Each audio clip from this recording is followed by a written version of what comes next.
Assalamualaikum warahmatullahi wabarakatuh.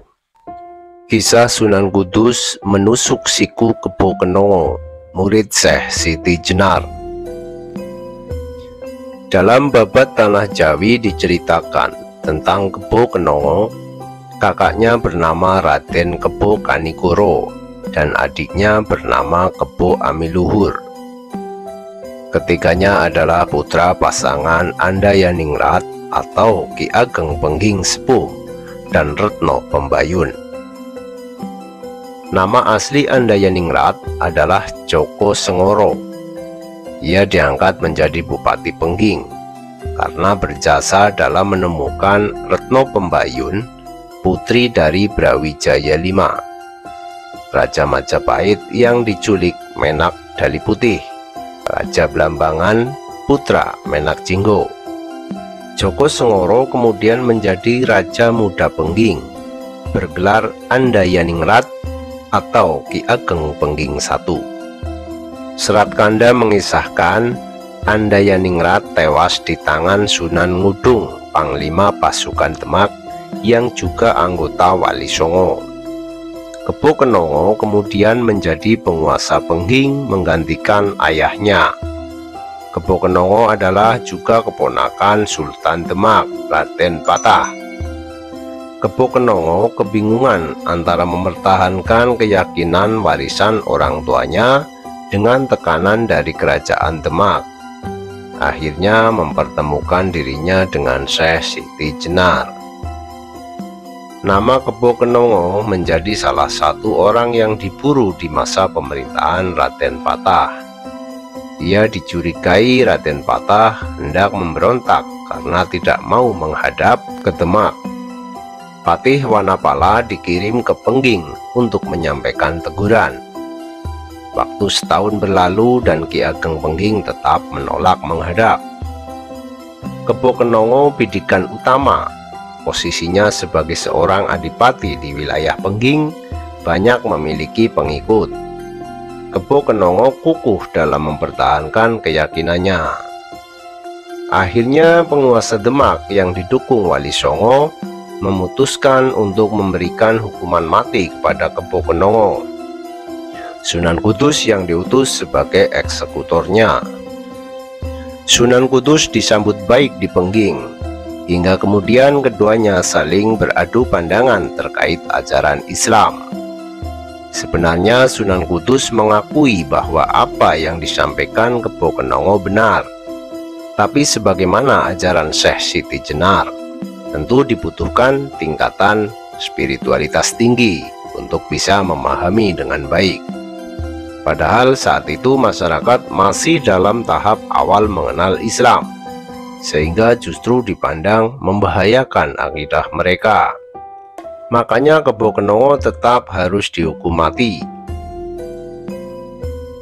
Suasana Kadipaten Pengging benar-benar lengang. Penduduk pergi ke sawah dan ladang masing-masing. Sunan Kudus memerintahkan 7 orang pengikutnya menunggu di ujung desa. Dia sendiri berjalan menuju rumah Kebo Kenongo atau Ki Ageng Pengging. Di depan pintu rumah Ki Ageng Pengging ada seorang pelayan wanita setengah bayar.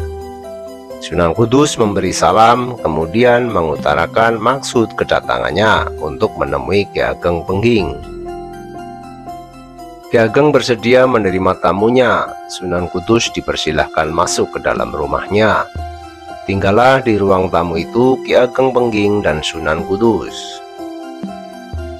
"Wahai Ki Ageng, saya diperintahkan oleh Sultan Demak Bintoro. Manakah yang kau pilih? Di luar atau di dalam? Di atas atau di bawah?" tanya Sunan Kudus. Ki Ageng Pengging menghela nafas. 3 tahun yang lalu, dia juga diberi pertanyaan serupa oleh Ki Wanasalam, Patih Demak Bintoro. "Jawabanku tetap sama dengan 3 tahun yang lalu," kata Ki Ageng Pengging. "Atas bawah, luar dalam adalah milikku. Aku tak bisa memilihnya," tuturnya. Jawaban itu bagi Sunan Kudus sudah sangat jelas. Berarti Ki Ageng Pengging punya maksud ganda.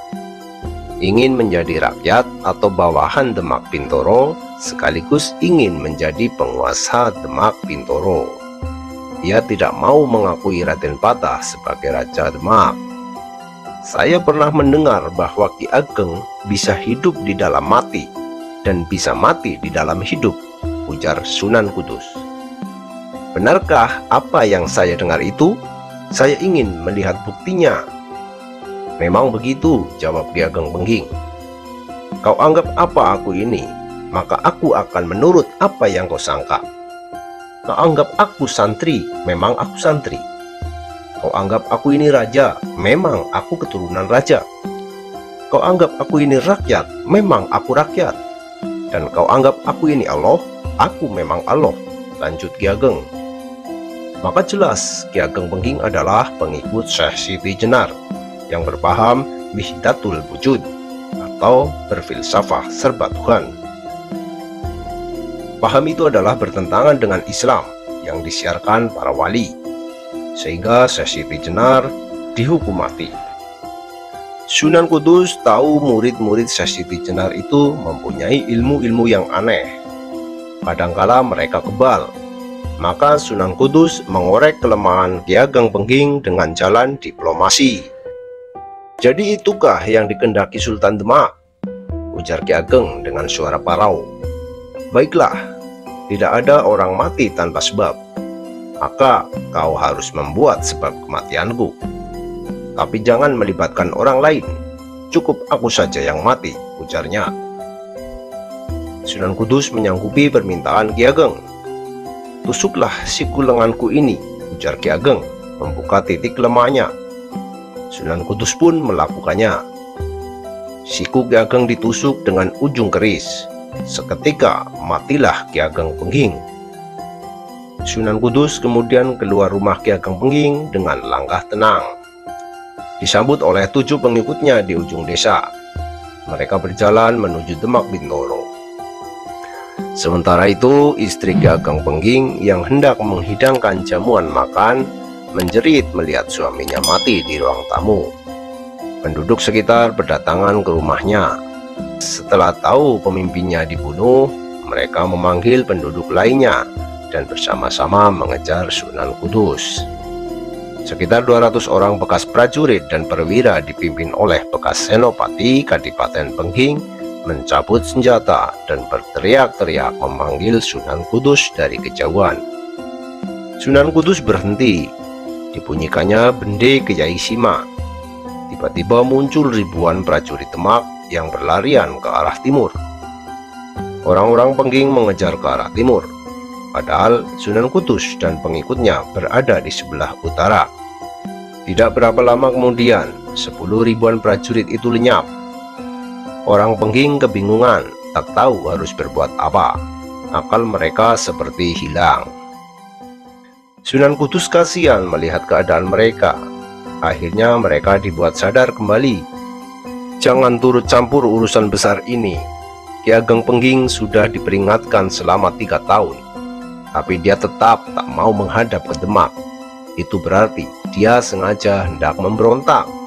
Nah, kalian rakyat kecil, tak ada hubungannya dengan urusan ini.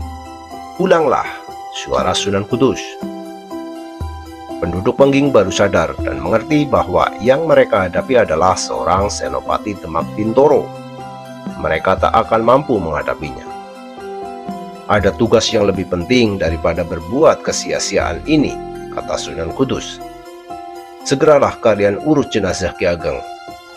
Itulah penghormatan kalian yang terakhir kepada pemimpin kalian. Orang-orang Pengging itu tak menemukan pilihan lain.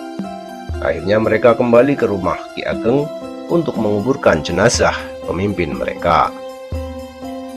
Oke, demikian tadi kisah Sunan Kudus dan juga Ki Ageng Pengging. Semoga bisa menambah wawasan pemirsa semuanya. Bagi kalian yang menyukai video ini, silahkan untuk di like, dan bagi yang belum subscribe, silahkan untuk di subscribe. Serta jangan lupa untuk menyalakan tombol lonceng notifikasi untuk terus mendukung perkembangan channel Jejak Sejarah. Terima kasih. Wassalamualaikum warahmatullahi wabarakatuh.